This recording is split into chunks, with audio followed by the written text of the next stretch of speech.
This is episode 47, The Transformation Trifecta, Physical, Mental, and Emotional with Dolvett Quince.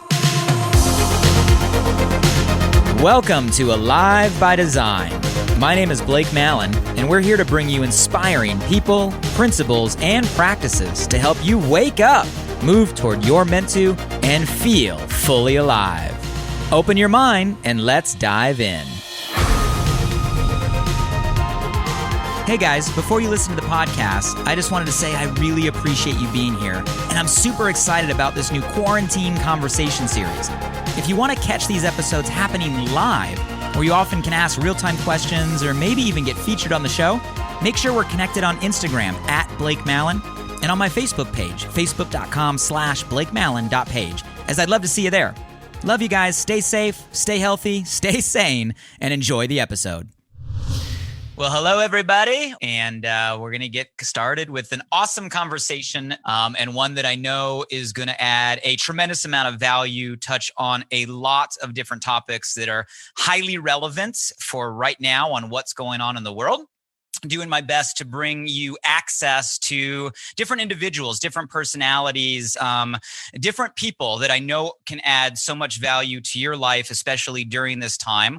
And tonight's conversation, I can tell you right now, it's going to be a highlight. It's going to be one of the best, and it's going to offer a tremendous amount of perspective, of wisdom across a lot of different topics that I know is going to resonate with so many of you this evening. As always, I know the most valuable thing we all have is our time.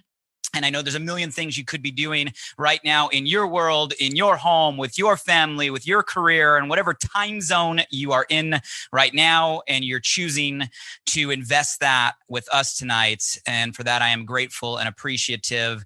And we're going to have some fun. So you guys, today we have a very, very, very special guest and someone whose face you may recognize because he has been a lot of places throughout his career. Probably most known as a celebrity trainer and the face on NBC's The Biggest Loser. How many of you guys remember The Biggest Loser? How many of you guys plugged into that show? If so, you'll recognize Dolvett. He was one of the main faces on the show and one of the main trainers and coaches for over 7 years, over 7 seasons when the show was in its prime. And if you didn't catch him there, you might have caught him on shows like, Ellen or Good Morning America, Dr. Oz. Randomly, a couple months ago, I was flipping through and I saw him. I was like, my friend, he's sitting there on Ryan and Kelly, I think a couple months ago. So he definitely is someone that is very recognized when it comes to Hollywood and television. Beyond just a celebrity trainer, also an actor, been in a variety of different movies, a published author.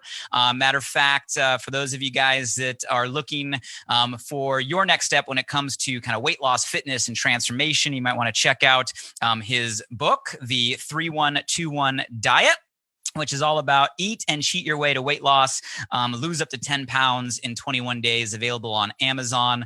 And beyond that, guys, a very passionate speaker, someone I've had a chance to see in front of small groups and large groups over the years, and always someone that adds a tremendous amount of value. So some of the accolades and beyond all the accomplishments, he's one of my friends. I've had the chance to build a relationship now with Dolvett. We both are here on the West Side in Los Angeles, and have built an awesome relationship over the last couple of years, have done some fun projects together. And I know anytime he's in front of a group of people, he's able to bring a wealth of knowledge and wisdom and expertise, obviously across health and wellness, but not just physically, mentally. We're talking not just building physical muscle, but mental muscle, emotional muscle. And he's always able to deliver it in a way that's extremely heart-centered, extremely charismatic. And I think that has a lot to do with where he came from, what he's had to overcome, and just a genuine, authentic, caring for people and helping people become better. So with that, guys, without further ado, it's my honor and privilege to introduce you guys to a public conversation today. You guys give it up for the one and only Dolvett Quince. Dolvett, you out there, brother? You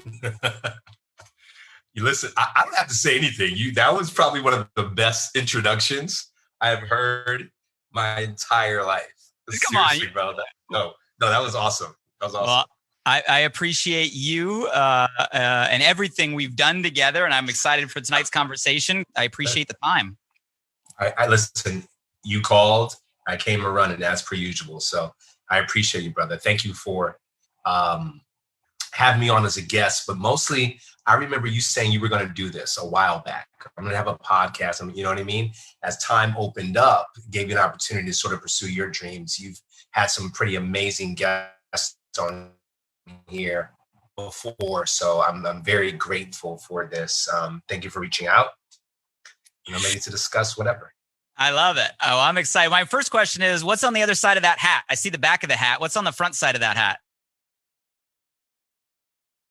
I like it. I like it. I think you might. I think you might be like, you have the most like hat style out of anybody I've ever seen. Like, I don't know if it's the angle or if it's like the style of hat, but like every time you're wearing, and I've seen you in all different shapes hats. Like sometimes it's the baseball hat, sometimes it's like the giant hipster hat, sometimes it's like the Hollywood direct. Like how do you pull that off? I don't know. I got a head for hats, I guess. I don't know. I love it though. I love it. This was actually given to me from a producer friend of mine. I have no idea what Hollywood Girl is me, and I think it's a company. They just grind and do some amazing work in Hollywood. So I liked it. I liked the color. I thought it was dope. I like it. Well, let's go ahead and get rolling. So, I gave the list of some of your kind of accomplishments, and I know the list is longer than what I had to cover. I know there's a bunch of people within the community that are going to recognize you from even some of the things you and I have done over the years, whether it be events or getting people moving, or, I know we've had you speak to a variety of audiences, and the reviews are always just off the charts. Or they know you from, seeing you on The Biggest Loser, or seeing you on different television shows. And I joke around about your style because you always do look like perfection. You're like Hollywood. You're like walking around like you are one of the smoothest operators, smoothest characters, like always got the style, like you are Hollywood. But I also know you didn't start that way, right? I also know that your backstory, matter of fact, you aren't even from LA or this area. I know you started back in Atlanta.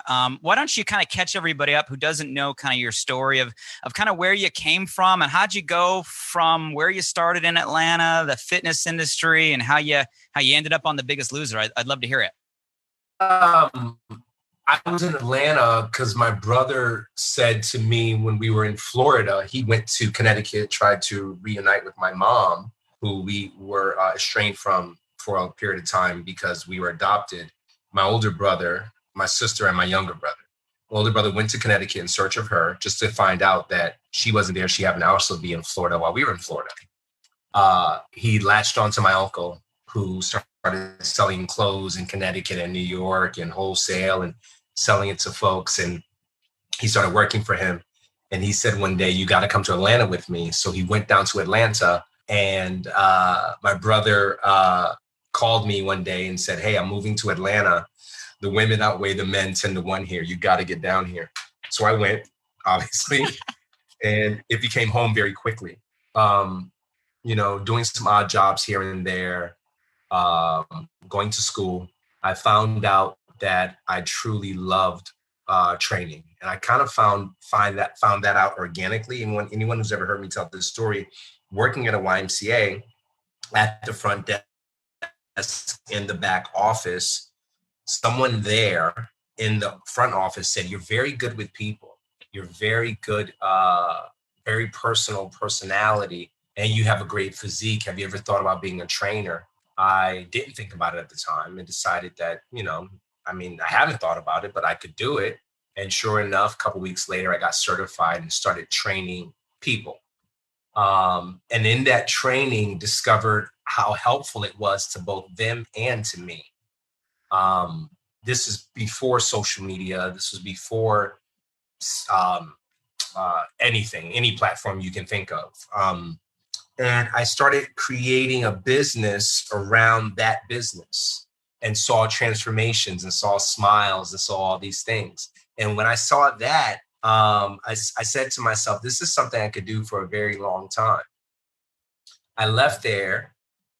I demoted myself after being there for about 3 years. I demoted myself to a different gym and put myself in an environment where other trainers were trainers and their own businesses, and they were doing it for 10 years longer than I had done it. Demoted myself to just become a front desk person at this gym. I'm probably 24. I wanted to get to know the environment, the trainers, the customers. So I humbled myself. I could have went just like all other 30 trainers that were there, but instead I wanted to know the system. In doing that, I created a rapport with every single person that came through the door. A year later, I picked up my first client. One of my first clients that year happened to be the #1 radio talk show host in Atlanta. Started chatting him up, and he eventually became a client. He started talking about me on his radio show. That in turn allowed me the opportunity to get more visible and more people to even know I existed, because I transformed his body in such a way it looked like something off of a P90X infomercial. And I got very popular very fast. My business grew from about 2 new clients a week to about 60 to 70 new clients per week. Too much for me to handle. I took on other trainers late at night, training them my system of training. And I eventually opened up my own place. Opening up my own place, things started happening, started to become the place to be, the buzz, right? The it spot in Atlanta, if you will. And I started, the right people started training at my gym, I suppose. Tyler Perry, Janet Jackson, Boris Kojo, Nicole Larry Parker. Wait a minute. What do you mean just the right people started training at my gym, I guess? And then you throw out Janet Jackson. Yeah, she just happened to be there. And her trainer started asking me a bunch of questions, because at the time she was dating Jermaine Dupri, who lives in Atlanta. And her trainer said, well, when you train your clients doing this, how does this work? And so I started coaching him on ways to train her. And she paid attention to it, was like, wait a second, this guy knows a lot more. And so it became this thing, and we built a rapport. And blindly to me, this is a funny story. I'll tell you guys, I probably haven't shared this before. I don't think on any platform. I'm at home. Her trainer calls me and says, I'm here at lunch with Janet and Tyler Perry. And Tyler said to Janet, because they had just finished wrapping a movie they were doing together, Tyler Perry said to Janet Jackson, I got this episode on Meet the Browns where I need a trainer, but I need a trainer that can act. It's a perfect sort of situation. I don't know if you know anyone, da-da-da-da. And Janet said to her trainer, Tyron, what about the trainers that we go to? The guy, Dolvett, she could never say my name. He was like, why not? So he picks up the phone, sort of like this, like, yo, Janet Jackson and Tyler Perry are here right now. They want to know if you're interested. I'm like, why do you play so much? Why you always got jokes? Don't bother me. I'm about to hang up. No. I'm serious. I'm dead serious, yo. They're talking right now. Do you want to come in, audition for the part? I came in. It was for a character by the name of Francois. You can look all this shit up. It's for a character by the name of Francois. So Francois was supposed to be French. I couldn't do a French accent that well, but I could do a very good Jamaican accent. So Francois became Jamaican really fast. And I remember auditioning for a gentleman there on the Tyler Perry property. And then he immediately said, stop. Called Tyler Perry in the room and said, do what you just did again. And I did it again. And Tyler Perry said, stop, you got the part. And I ended up getting a recurring role on the show because of that audition in that moment. So that was the first open door. That was the second open door. But yeah, the first open door was like a commercial that was for 3 years out in the open, and the visibility was there. But yeah, that was one of the many doors. Jamaican Francois? Jamaican Francois. I know what everybody's thinking right now on the Facebook feed. They're wondering if you can still do a Jamaican accent. I think that's what. No, I'm still, I'm a deep my soul and thing. We are talking about Jamaica. You talk about that bit. You talk about other. Meal. How you do? All right, cool. I love it. Jamaican accents come easy, Blake. Hey, is it what agwan? What agwan? What agwan? No. What agwan? I love Jamaica. One of my favorite places. Ocho Rios, amazing. So let's go back real quick, because you make it sound like that was easy, but I know, and I'm sure there was a ton behind all of the open doors and a ton of effort and work and passion. I'm just curious, for you to like make the leap as a trainer, have you always had like a genuine love for people? I've seen just my interaction with you, me observing you with people, like you have a genuine love. You don't fake it. You don't do it because they're a client. You don't do it because it's a job. You don't do it because you want something from them. Like, at least the feeling I get from you is like, it's a real, genuine, authentic, like love for helping people. Have you always had that? Is that a natural thing? I'm just curious. It has to be natural, because if it's not natural, it'll eventually be shown like this is a facade, this is fake, this is my love for fitness isn't because I want to transform someone's body. My love for fitness is because I want to transform their mind and their spirit. That's first.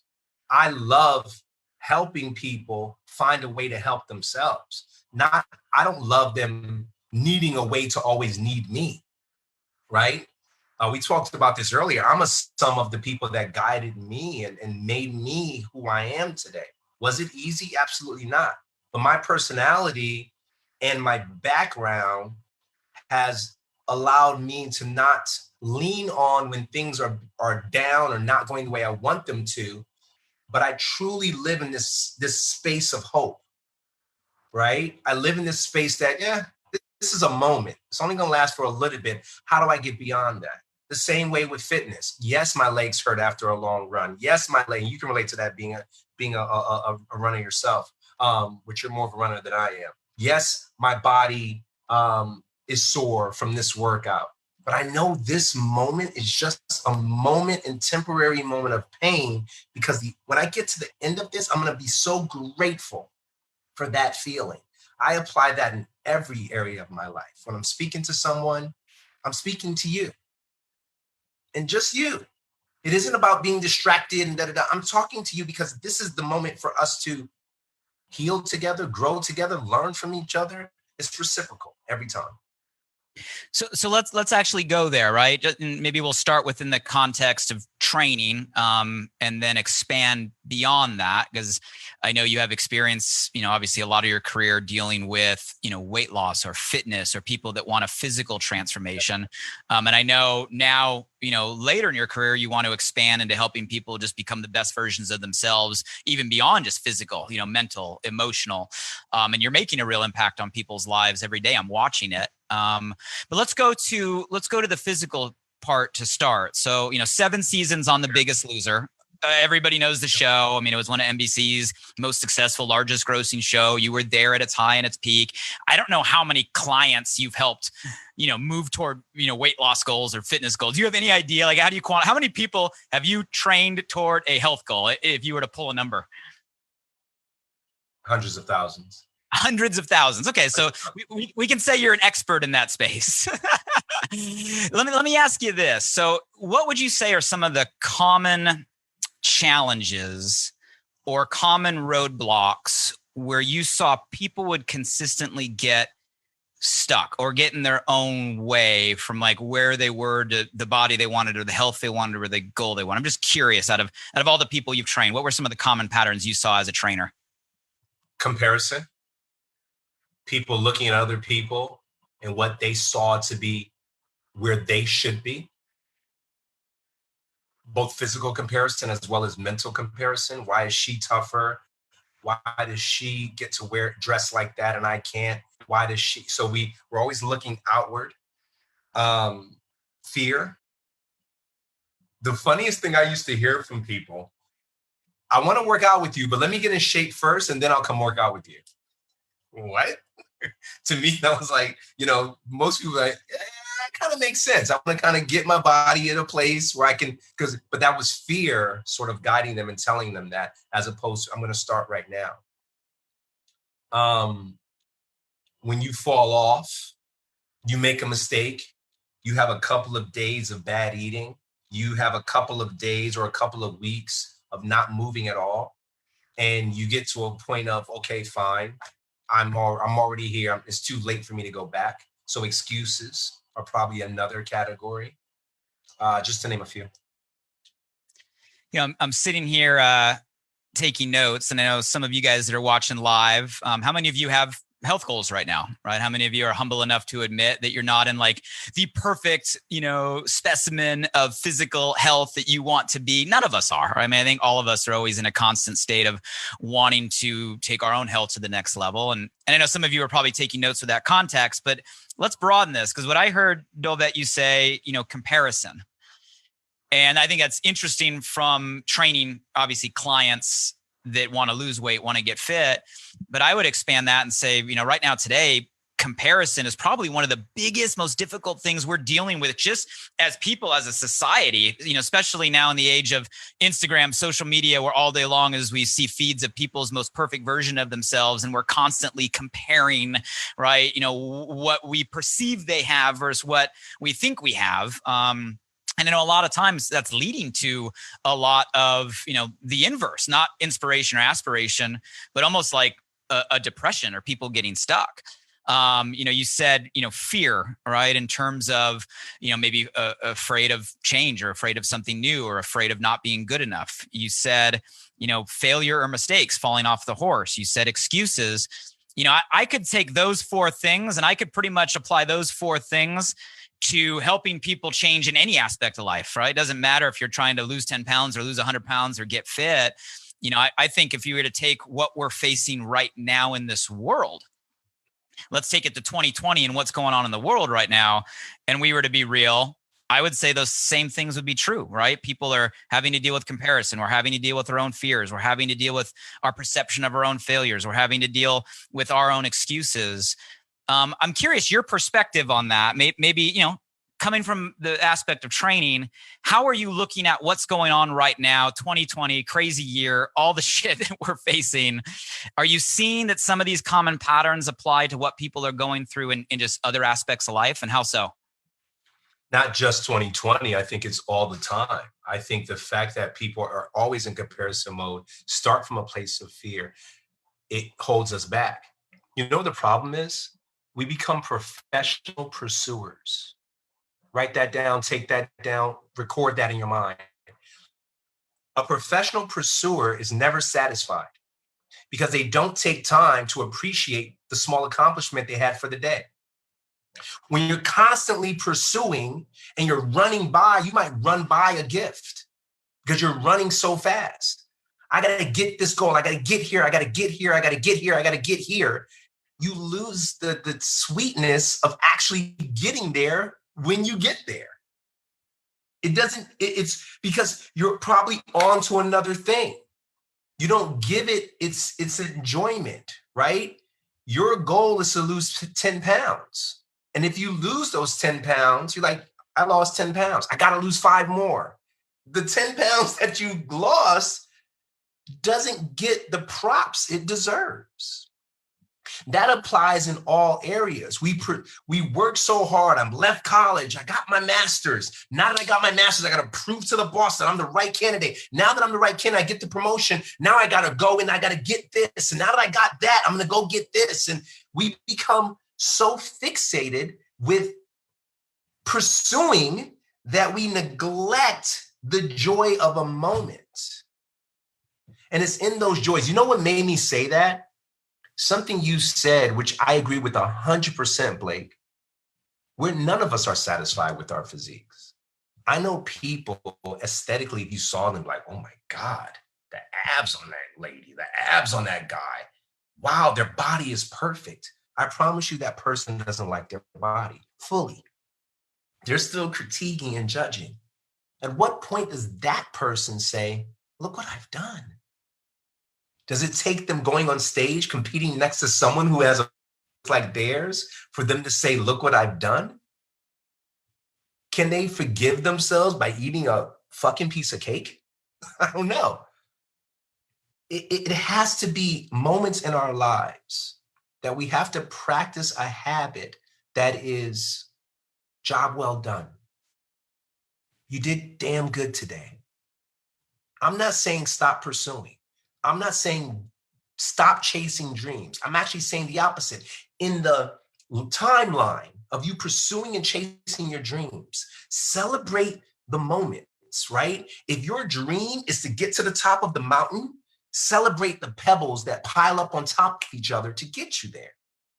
It's that habit, is that frame of mind that's going to exceed and take you to greatness. I promise you, because you won't get lost in the I gotta be the best.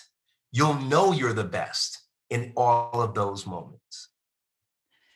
I think you're spot on, Dolvett. It's like we get stuck in this, I call it kind of the when then trap, right? Because we're always telling ourselves, when this happens, then I'll feel better, right? When I lose 10 pounds, then I'll look good. When I get the raise, then I'll be successful. When I get the boyfriend, then I'll be happy. We get stuck in this like when, then, except it never ends, right? When you get to a then, there's another when, and we play this game.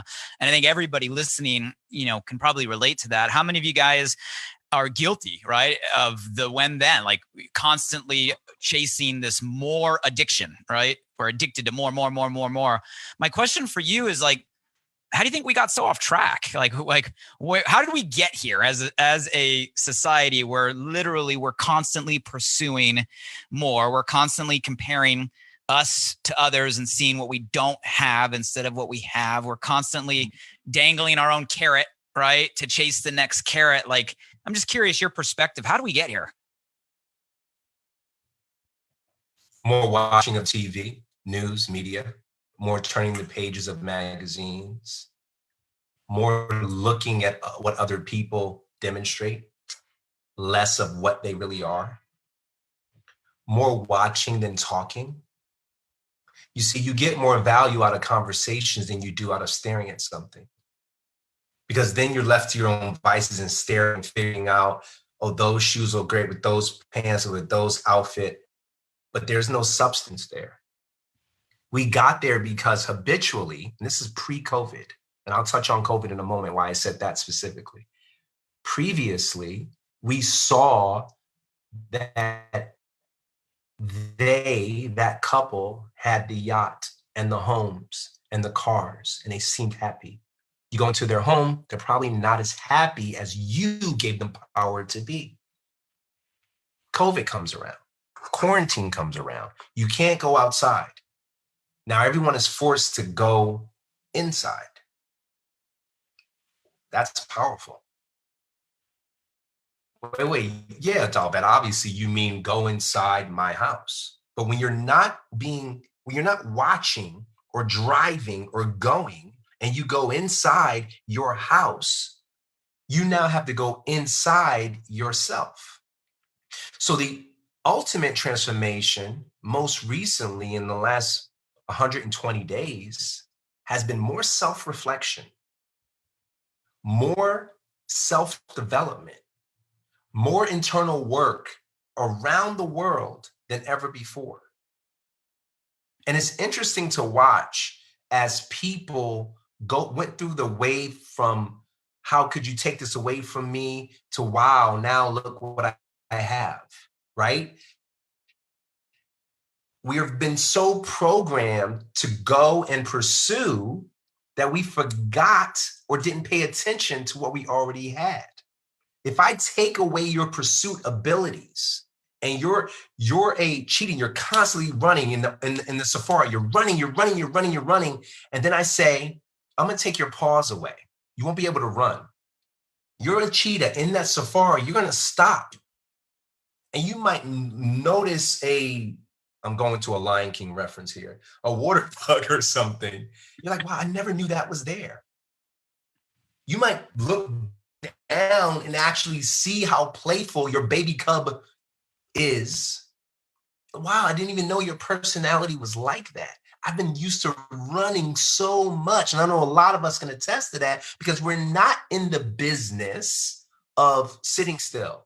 We're not in the business of not wanting to be better. We all on this call and whoever echoes this, we all can agree, I want to be successful. What happened is we shifted what we considered success. a shift went into place, right? And the shift wasn't the more I have, the more successful I'll be. The shift became the more I am, the more successful I will be. And I think that is happening. Granted, there's been highs and lows in that variation as well, but we're human and we're learning. And that part is beautiful. I think that's an awesome vision. And Dolvett, I think I like the way you just framed it, because we all know the long list of challenges that this year has brought with COVID, right? So we don't need to spend time, but I don't want to ignore that there's real issues. I mean, there's real issues. There's people getting sick. There's people that are dying. There's businesses that are crashing. There's sectors that are, I mean, there is a lot of stuff going on that are real issues we got to face. And I don't want to ignore that or minimize that. But I'm like you. I'm more of the positive intention. Like, what does this mean? And you said a word that I think perfectly resonates with you, who you are, what you stand for, what you've always done. But I think now resonates with the time that we're in right now. And that word was transformation. And I think here's a great scenario, guys. You know, you heard Dolvett just give a vision. What if what's happening right now, right, is a positive transformation, right? Despite all the shit that we're dealing with, but it actually allows us to restore maybe some of the values, or restore some of the gratitude, or restore, some of the priorities in our life, or restore, right, some of the, time with the family. I think that's an awesome vision. I'd be curious to that, like, what are you doing, or what are some things that you do personally to keep that top of mind? You said to appreciate the pebbles, right, on the way up, to the peak. Like, is there any sort of practices or anything you find personally? Like, how do you keep your energy there? How do you keep your space there? How do you keep your focus there? I'd love to share. I give. Same thing you're doing. You get on this platform, you give great conversations. You give high level thought process, right? You talk through issues, current issues. And I give of myself. When COVID first started, I got on my Instagram live and I started training people for free. It went from 50 to 200, 200 to 2,000, 2,000 to 3,000. And people just started piling on and telling their friends, and it became this thing. I then said, I just don't want to train you guys. I want to talk with you.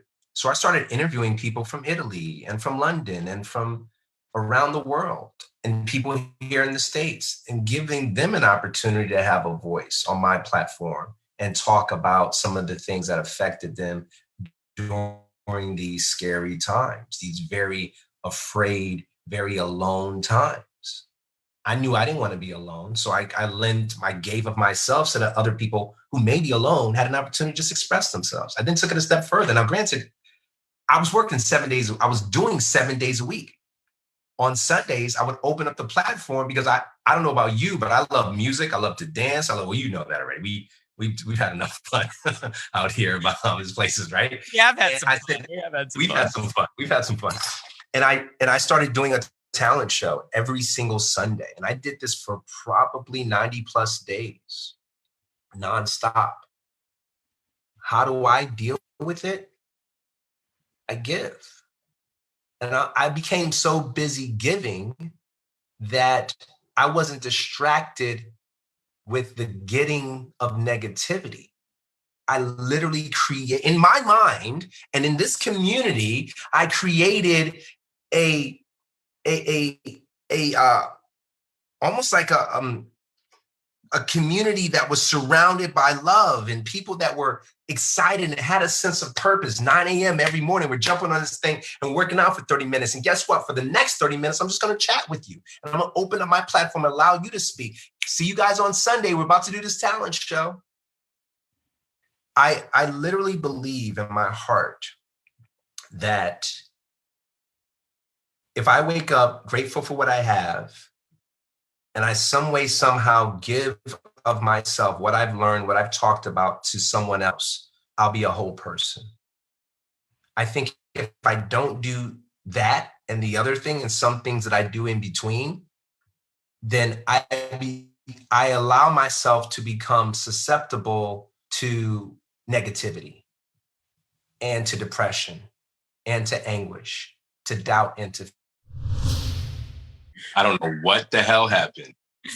Hey, brother, you were just giving so much energy, right? Everybody was receiving it, and the Wi-Fi's like, nope. Something weird just happened. It's all good. We were picking up, you were putting down, and I was just kind of reiterating some of the themes I'm hearing in terms of, for you consistently, I'm hearing gratitude, like gratitude, appreciation for what we have.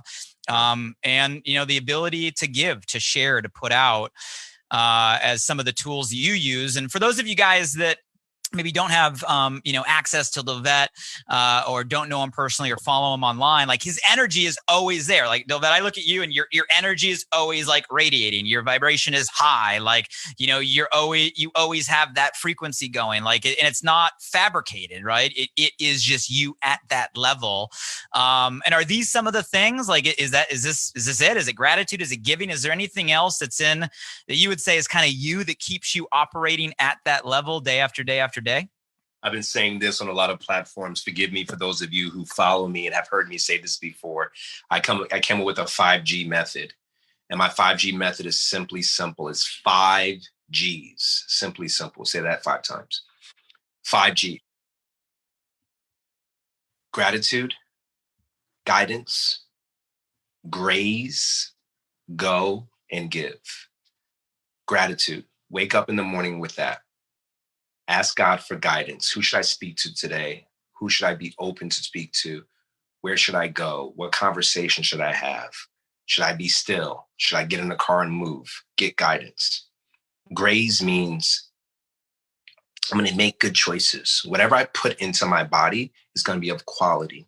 It's going to be of quality.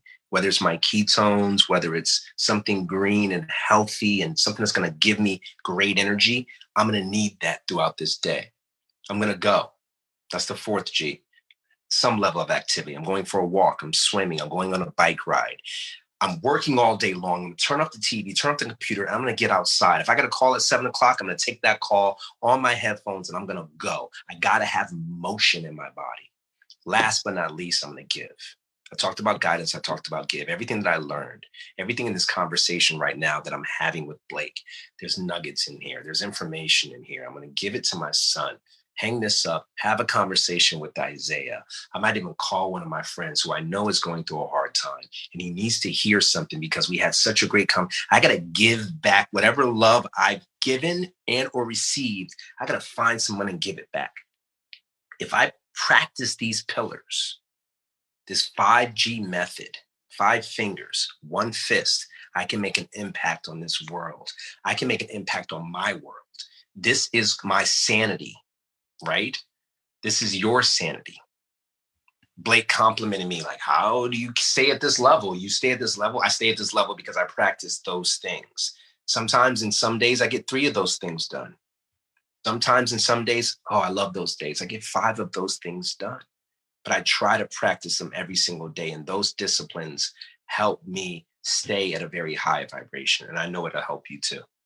I love that. So like if I were in a state right now, and let's just call it like it is, like people are struggling, and it goes back again to the time that we're in. And there is a lot of, you can call it change, you can call it shifts. And I do like the word transformation. There's a lot of transformation happening right now.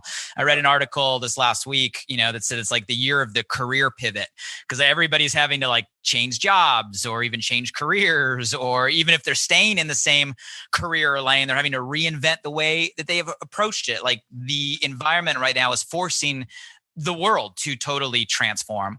And anytime you deal with change, right, the natural consequence for a lot of people is sometimes we get stuck. Our doubt goes up, our fear goes up, we get stuck, we get paralyzed. And now we're seeing all these different statistics of depression, and, people are in a slump. So like, let's go into trainer mode, right? So let's say I'm the client, and I'm in a slump, right now. I'm in a funk. I'm in a mental funk. I'm in a physical funk. I know I'm in a funk. And I want out. Like, what coaching would you give me, right? What would you say if there's people on the line right here that are in that funk right now and need a next step? Let's move together. By the way, you're not special. And I don't say that to be negative. You're not special that you're the only one that's going through having a hard day or going in a funk, right? And because you're not special, I might be going through a funk too. Let's move together. I need your help as much as you need mine. You're not alone. Let's go for a walk. Let's talk out some things. All right. For every 30 steps, we're going to do 10 squats. But let's keep talking. What's happening now simultaneously in that moment, your body is reacting to the movement, which triggers your mind, which evokes your spirit, which pushes out the words and the emotions that you've probably been suppressing. Hey, Blake, how's it going? Everything okay? Yeah, I'm fine. Meanwhile, after we're sweating a little bit and we're challenging our body and we're pushing a little hard, all of a sudden these emotions surface. You know what? Maybe I'm not as fine as I've led on to be. I have this way of allowing people an opportunity to let their guard down and letting them think it was their idea the entire time. It was my idea. My intentions are always showing you that when you walk into your vulnerability, you get more out of it than when you guard yourself as if nothing is wrong. When you stare your demons in their face and say, I know this, and this aren't great about me, but I'm going to look at it, respect it, and talk through it and get through it. I don't have the best physique, but I love feeling strong. That's a step. I don't have all the smarts or know all the time what I'm doing, but I'm going to keep trying. That's a step. I didn't make all the money I wanted to make last year, but I'm not giving up. And I think the thing that I'm doing now is going to help lift me up and get that same amount of income or better. That's a step. What do I do from a trainer's perspective? To answer your question, I encourage people to believe. I encourage people to move mentally, spiritually, emotionally, and physically. We were in, where were we? Where we did a talk. I think it was the Bahamas. Was it the Bahamas? Where did we go? We went to one of those places with so many places crisscross around each other. And I did a talk with Rod on the video. I think we were in Cancun. We were in Cancun. And I spoke about how health to me doesn't just mean how many push-ups you can do, but there's mental health, emotional, spiritual, physical, and then the last one is social. That social piece is huge because who I associate with will determine whether I stay here in my thoughts or I elevate my thoughts. Think of the sum of people you yourself, Blake, have kept yourself around in the last 5 years. Some people have stayed. Some people have left. Some people have added value. Some people didn't have a purpose anymore. But you yourself, because of your brain, because of the way you operate, because of your entrepreneurial spirit, you have to have the stimuli of someone in your life that is forcing you or helping you to think above, not below, to think next to, not underneath, right? You have to grow mentally, emotionally, physically, socially. I mean, we live in a world now where there's this huge social differences going on. There's this huge separate frame of mind, and it's been that way for a long time, but it's being highlighted now. And I think it's because of our circles. It's who we're talking to, who we're getting our information from. If I'm going to the same water, drinking from the same well, I'll never know how clean the water is on the other side. I'll never know that water too is just as clean as the water I've been drinking out of, or even better. More importantly, I'll never learn anything about myself because I'm doing the same thing over and over again. I'm not challenging myself. I'm not trying to become better. I'm not going on vacation in various conversations. Yes, you can go on vacation as you speak to other people. It's not happening. But it will happen if we start making our circles more diverse. The way we communicate, who we communicate to. It'll make us better people, period. I love that. And I think we all can agree there's a connection. We're talking about transformation. We're talking about, movement or progress. And obviously we started the conversation with physical because that is your background. But do you think there's a real strong connection between the physical movement, physical transformation, and the mental movement, mental transformation that is happening to so many people right now? How many marathons have you done, or half marathons? I've done 2 marathons. So the LA marathon this year was my second, the week before shutdown. So that was my second full marathon. Was the first one easier or the second one? Oh man, they were both hell, but the second one was easier. What got you through it? Your mind or your legs?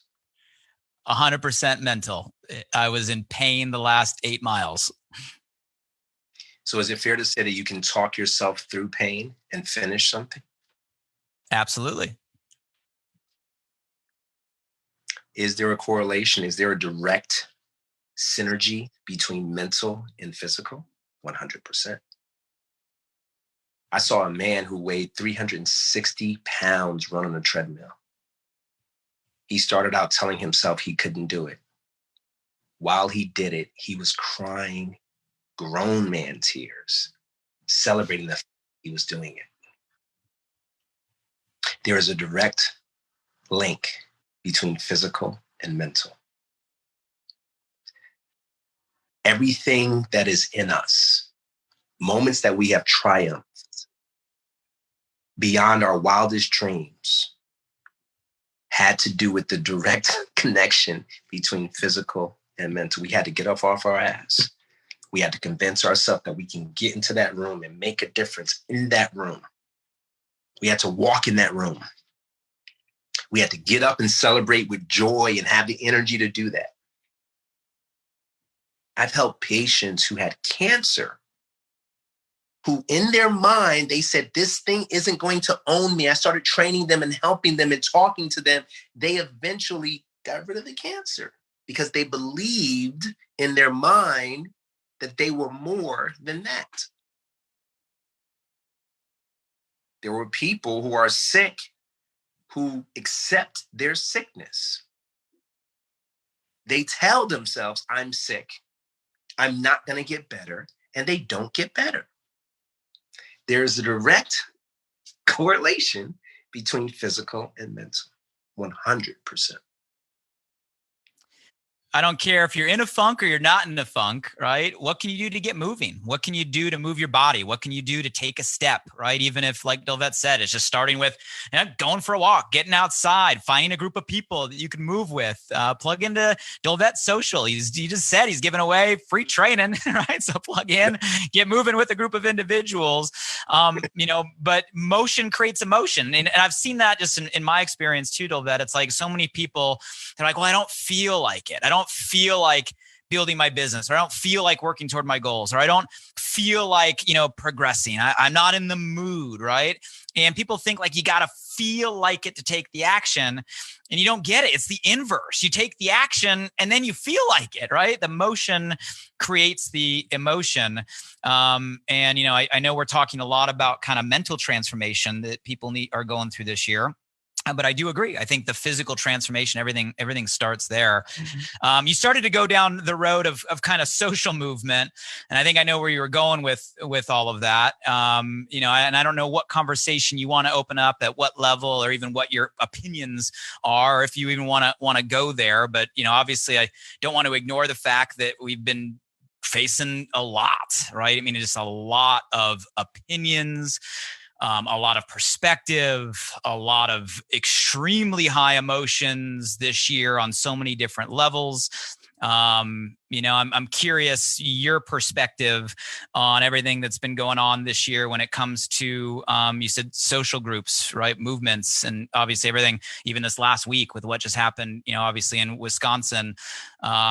Curious your perspective, or if you want to give any guidance, or if you want to open any doors there, the floor is yours.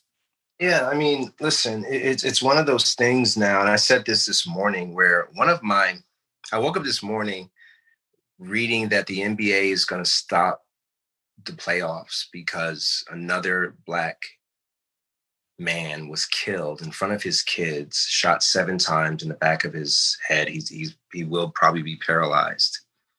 And the NBA, and the reason I bring up the NBA, because it's one of the ways my son and I connect, in the sense that we both love sports. We both love the NBA. We're so happy that it's back on, gives us something to talk about and to celebrate. And the fact that it's over now, and I understand why the players said there's bigger issues at hand than us playing basketball that need to be addressed. Naomi, who beat Serena, is actually at the title match or the finals for her to win. And she said there's bigger things in tennis that need to be addressed. So should we talk about it? Absolutely, we should talk about it. And you shouldn't shun away from it or feel like it's something that you don't want to discuss. I think that's part of the problem. I think part of the problem of people not wanting to have real discussions. I don't think it's fair for people to talk about being better and pursuing life and being great. But then when it comes to social injustice, well, I don't want to, because it doesn't. I think you should. I think if you say yes to those things, you should also say yes to that. Women have every right to talk about equality. Jewish people have every right to talk about anti-Semitic concerns. People of their sexual orientation have every right to speak to that. So why shouldn't people talk about racism? I think everyone should, especially when an injustice is just that. It's an injustice. It's just really sad to me that we live in a country where we're not saying out loud, this has to stop. And it goes to what I said before about social circles. If the majority of your friends look like you, you're going to have look like you opinions.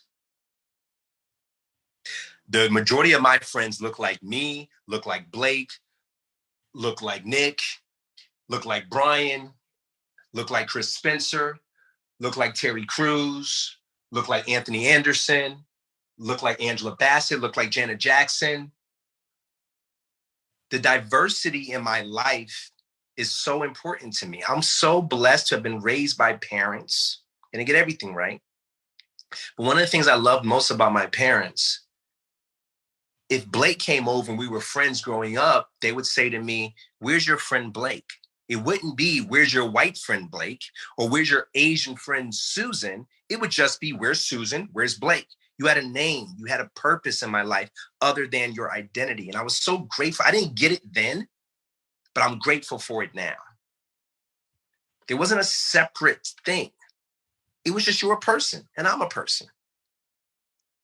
You're cool people. I'm cool people. Let's go play. Now we're categorizing, right? We are pigeonholing. We judge with our eyes. And it's not everyone's fault. I blame society at large and the media. Society at large and the media has taught us this is bad. This is what bad looks like. This is bad skin color. This is how bad behaves. This is good. This is good skin color.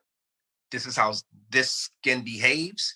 And society at large because if I'm in control of the narrative, I'm going to give you my perspective because my circles are small. And everyone in my circle looks just like me, talks like me, walks like me. The gazelles are hanging out with the gazelles. They're not going to go hang out with the elephants. They're not going to go hang out with the cheetahs. I don't know why I keep doing Lion King references, but it feels good. It's time that we all meet at the same well. It's time that we all start to be willing to learn from each other. And if you're not having those conversations, have those real conversations with I got so angry when George Floyd passed and that happened. And I'm angry now today, obviously.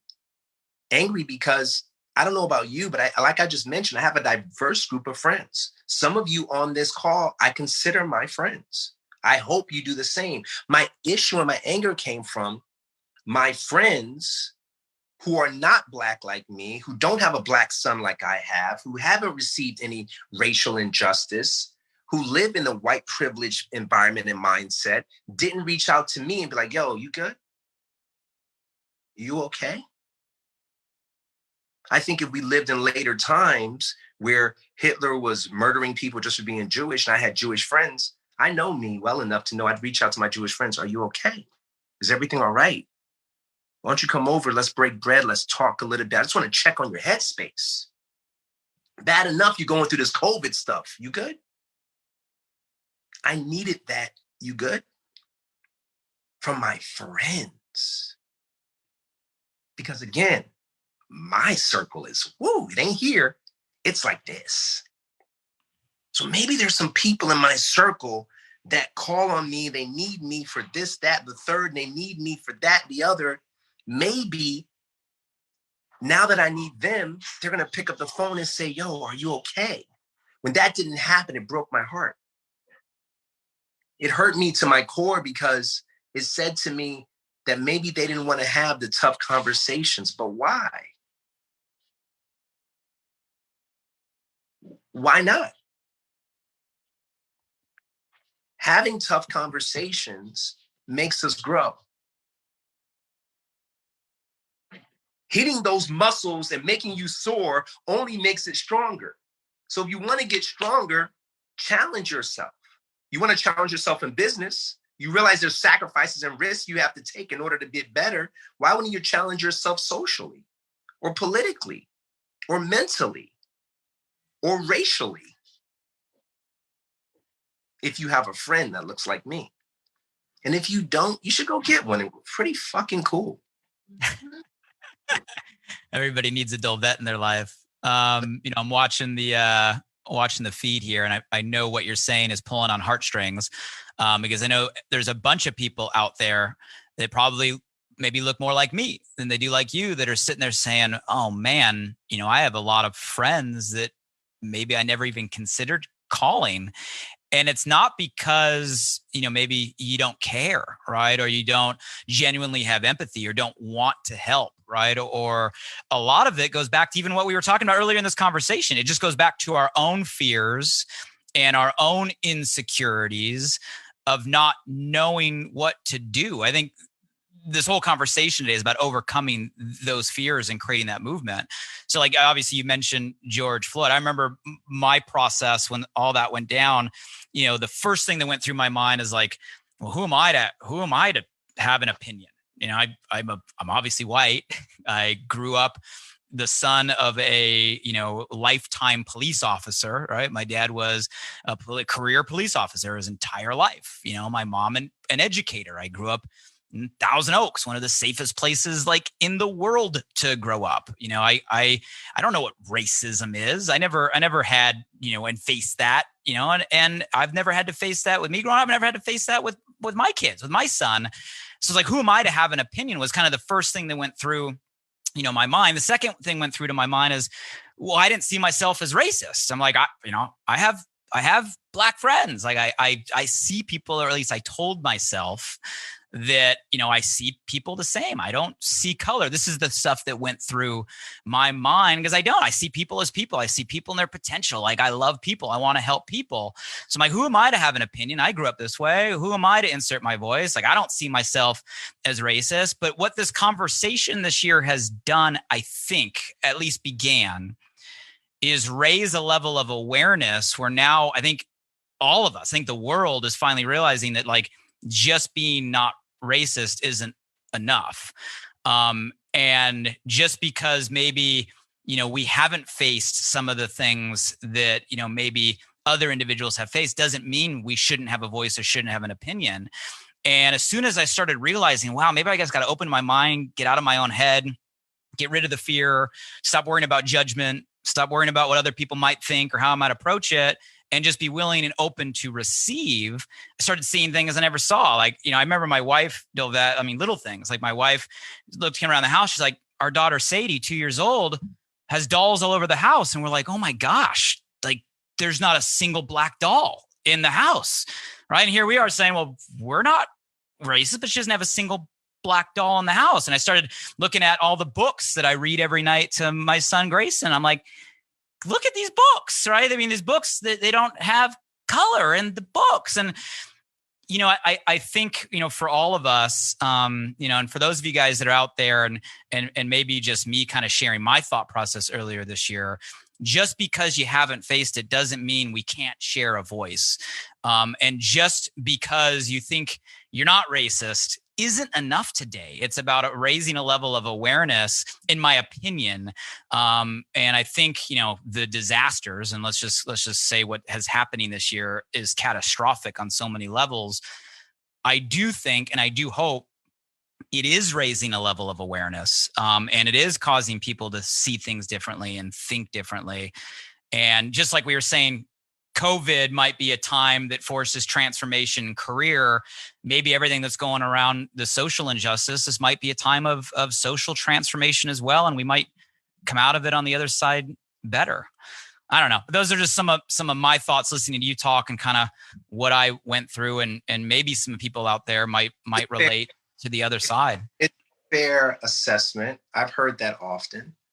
Who am I to say anything? And, but I hear that. And then I say to myself, well, Harvey Weinstein is in prison because he took his position of power and said to actresses, unless you have sex with me, you're not going to get this part.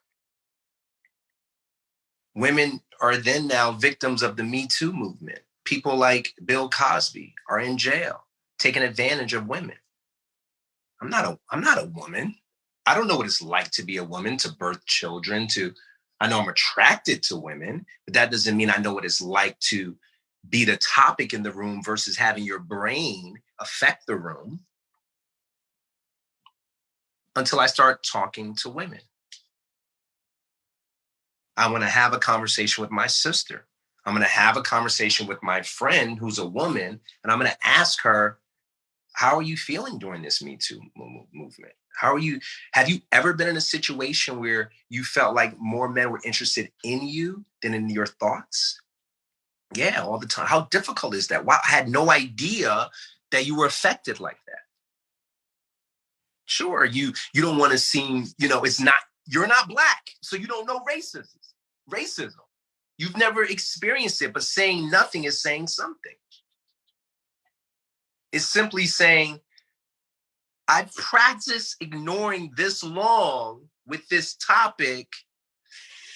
I probably should just keep, it's not, The flip to that is, I'm going to self-correct my behavior.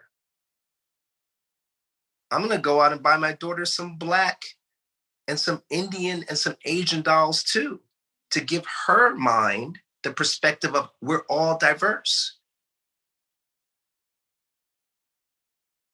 In the cafeteria at lunch, the white kids are there, the Asian kids are there, the Black kids are there. How often do they mix and mingle and associate and communicate and get to know one another?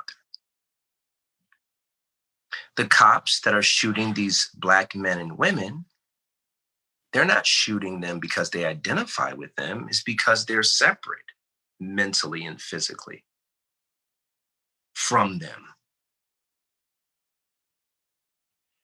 I promise you, not one of those police officers has a Black friend. Their social circle is this, diversely this, or maybe it's this, and there's no diversity at all, whatever, however you want to word it and or look at it. This might be too much for some people. I don't care. I grew up protecting others and being sensitive to others and how I might say something could affect another person, or they may not agree with me. So as an empath, I didn't want that to happen. I don't care. We don't have the same fears. We're not the same people. But I love you and I embrace you anyway. Can you do the same? Can you say the same? Can you be the same? I love you and I embrace you anyway. Not Dolvett, your neighbor, your neighbor's neighbor's friend. And she looks just like me. A friend of mine said, you know what the difference between when George Floyd had passed, the difference between you, Dolvett, and me, and she was white? You have more practice dealing with me than I have dealing with you. What do you mean by that? There's not a lot of you in the boardrooms of these big companies. You might be asked to come on stage and speak, but you're not in the boardroom. And if you are, you're represented by one. It's not a diverse boardroom. The decision makers aren't diverse. They all look, act, eat, drink the same. Shame on any of us if we don't have diversity in our lives. Shame on us. Because that limitation creates limited frame of mind. You were about to say something, Blake? I was going to say, what do you think's the first step, or a first step? I think one of the first steps is to have these kind of conversations amongst yourselves. I think white people should have conversations with other white people about how they're disgusted they are, how angry they are that this is going on. I think in a separate communities, there has to be some equal anger that provokes action. This conversation shouldn't take place just because there's a Black guy in the room and then the solution is being said in his or her favor. But don't let there be one Black person on a Zoom in the room at your house. The same friends that you're hanging out with in your circle did you see this shit once again that happened now in Wisconsin? Can you guys believe this? What are we going to do about it? That's a first step. Well, brother, you have my commitment as a friend to take that step. And first thing Karis and I did is buy those dolls and buy those books a couple months ago. And I know that's not enough. And I know that's a small example, but I think for all of us out there, like, you got to start somewhere. And for everybody that maybe felt like me, right? Maybe there's somebody out there that are like, maybe you think you don't have a place to have an opinion, or maybe you think, you don't know what to say, right? Or maybe you think that because of what you haven't faced, your opinion's not valid. I think for all of us, we got to get over that story in our own mind and maybe that fear of judgment or saying something wrong or not knowing what to do, to at least do something. Because I heard what you said loud and clear, right? Doing nothing is saying something. And I think if enough people take that step, at least we're moving in the right direction. Where could this go? Like, do you think, I know you're good at seeing the light at the end of the tunnel, right? In all the conversations we've had tonight, you have the positive intent, you got the bigger picture, we got to go through the darkness to get to the light. Like, let's prophesize here for a second. Like, could we be in the middle of a social revolution? Like, could this be happening right now? Like, could the stages be set? Like, where could this go? It can only go somewhere positive. There's a phrase that I love: a fish stinks from the head down. I think head people or in authority have higher platforms, leader of the free world, that sort of a thing. I think that if those people who people listen to say this is wrong, stop it, then the change happens. As long as those people are ignoring or acting like there's nothing wrong or dealing with it very nonchalantly, that's a your problem, not a me problem. That's a you problem, not a we problem. I think as long as you continue to provoke separatism and you provoke hierarchy and classism, I think that it will never get fixed. You know, I've done this before. I've had this conversation before. And that's usually one of the recurring questions. Well, what's the first thing that we should do?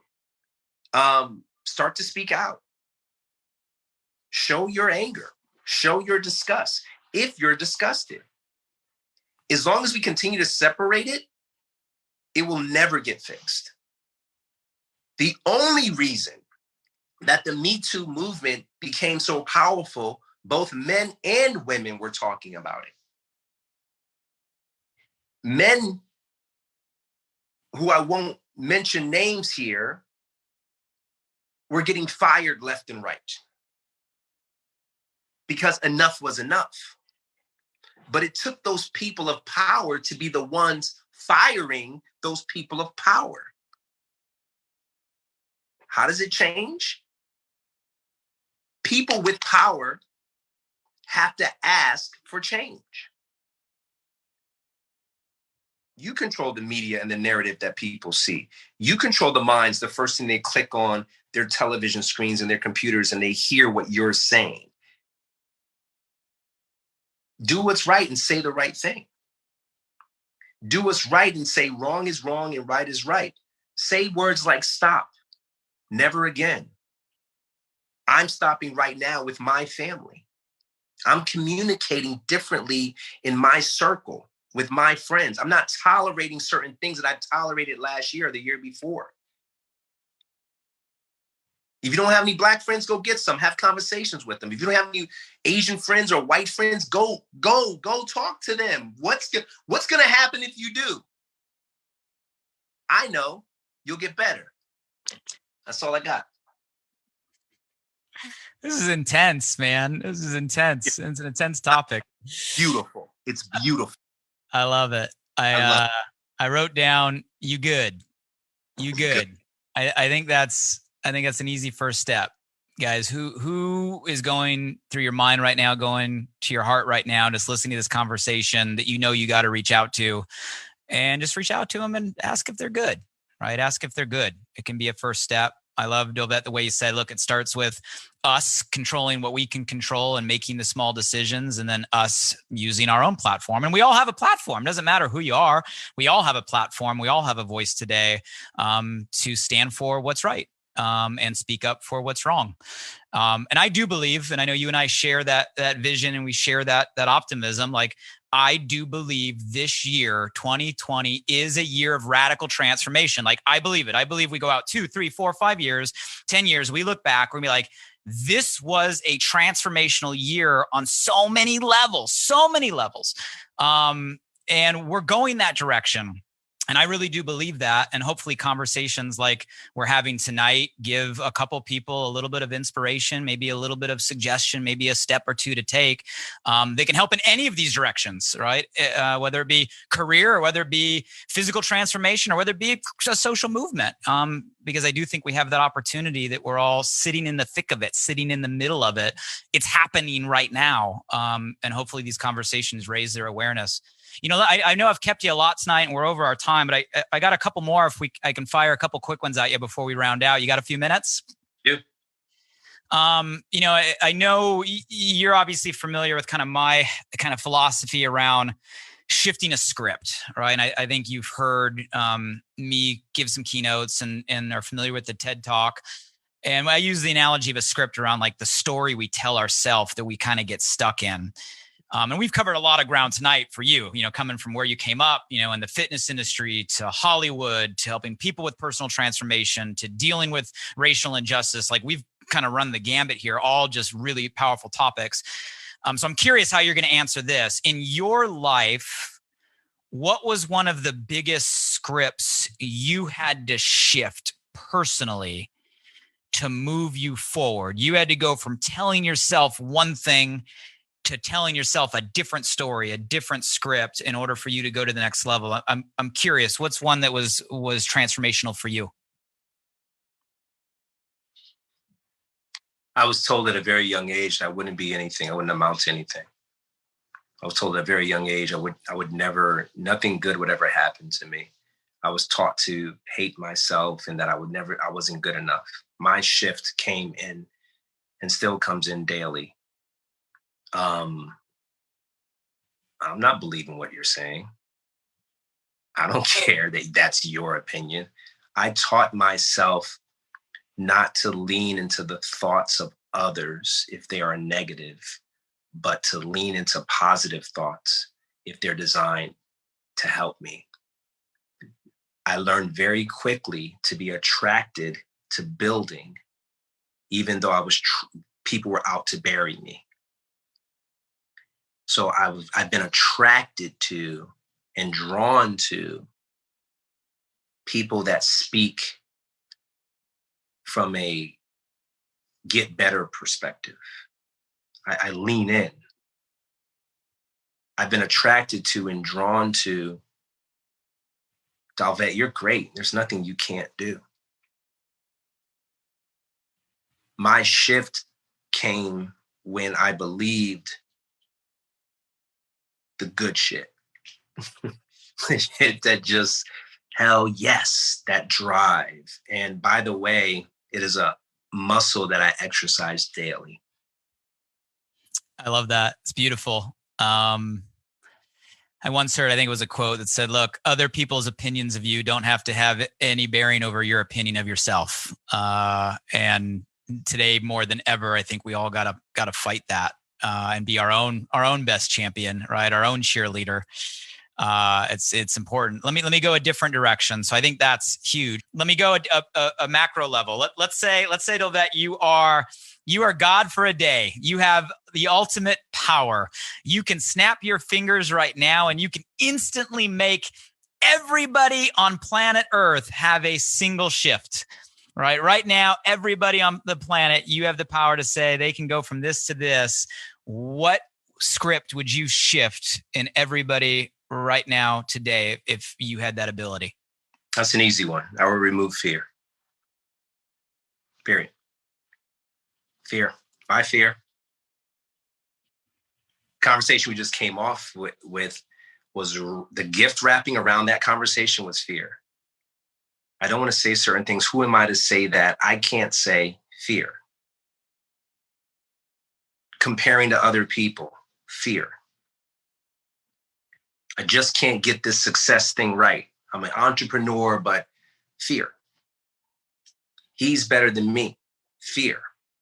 If I was God for a day, I'll remove. Imagine who you would be if you didn't have fear in your heart. Just think about that for a moment. Imagine who you would be if you didn't have fear in your heart. You would go up to anyone and speak with them. You didn't worry about whether or not you could say the right thing because you automatically would say it the right way. Fear. I love it. I think in those couple of sentences, you just recapped every topic we bounced in between here today, and everything we face every single day. And you guys, we all have it, but hopefully tonight's conversation inspires us to know that we can still act with it, and do the right thing and speak up and take that step and get moving and overcome and believe in ourselves. And that's the power and the ability. And if Dolvett can do it, we can all do it. Guys, this has been an awesome conversation. Dolvett's easy to find, dolvett.com. Check out his site, at Dolvett on all social platforms. Go give him a follow on Instagram, connect on Facebook. Obviously I mentioned, his book on Amazon. So pick it up, the 3121 Diets. I know you're in the middle of writing a new book right now, so look forward to when that one gets dropped. We'll let everybody know. And this has been a super powerful conversation. I'm looking at just the comments, and I'd love to have you back in the future, and we can continue on some of these topics, because I know we just scratched the surface on some really big conversations, but even with that, added a ton of value. So I guess before we round out, Dolvett, any closing thoughts, anything you want to leave everybody with here before we round out today's conversation? Thanks for having me, Blake. I appreciate the call, honestly. We've been talking back and forth for a little while, making this happen. I'm so grateful to be here, grateful to talk to each and every one of you. And I hope it resonates. I don't have all the answers, but I try to find them every single day. And I hope it's inspired some of you to do the same. I think in closing, I just want to say, don't let fear be so close to you that you don't know how to separate yourself from it in any given moment. Don't let fear become your friend. Right? I want, hopefully, each and every one of us to kind of face our fears and do the tough stuff, because it's the tough stuff that changes us. It's not the stuff that becomes easy. So I pray for each of us, including myself, that fear doesn't become our friend, but we find a way to get past it. Thank you so much for the platform. That was my puppy being weird. Thank you, guys. I love it. Dolvett, I appreciate you, brother. Thanks for everything tonight, and we'll continue the conversation. Thanks, brother. I appreciate it. Thank you so much. Thanks, guys. Bye.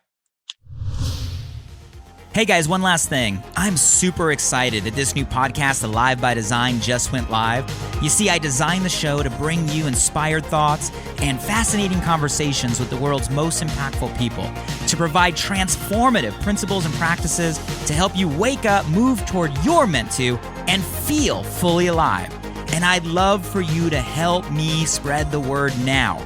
Simply subscribe, rate, and review the podcast on this platform right now. So if I've ever given you value, please do me this personal favor and go subscribe now. And if you found today's episode helpful in any way, make sure you share this with at least one friend today. You have the power right now to change someone's day. So send them a text message with a link to alivebydesign.com, or simply copy and paste the link right from this podcast platform. Who's one person you know right now that you want to see succeed, that you want to see grow, that you want to see feel more alive? Shoot them a text with your largest takeaway from today and be a light in their day. And if you were referred here by a friend, make sure you shoot them a text back and say thank you. I'd love to hear from you directly on what you got from today's podcast. So if you're up for it, drop by my Instagram @BlakeMalin and shoot me a DM. And as always, thank you for showing up. I'm grateful for you, and I hope our time together today in some small way helped you feel a little more alive. Until next time.